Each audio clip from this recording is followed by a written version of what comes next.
ધોરણ 2 પુનરાવર્તન 1 જોડકા જોડો. તો અહીંયા કેટલી દિવાસળી આપી છે લખેલી? 32 દિવાસળી. તો અહીંયા એક જૂથ 10નું છે. કેટલાનું? 2 જૂથ હોય તો 3 જૂથ હોય તો અને 32 છે એટલે કેટલા 10ના જૂથ થશે? 3. અને છૂટા કેટલા થશે? 2.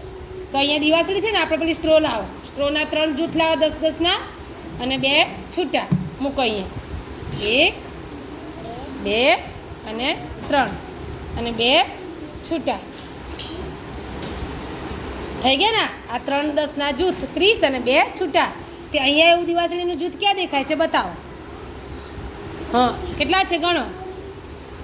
1 એટલે 10, 2 એટલે 20, 3 એટલે 30 અને 2 છૂટા એટલે 32.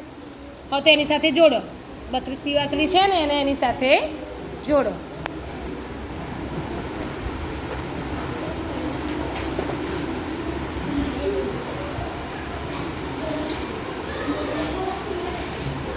સરસ.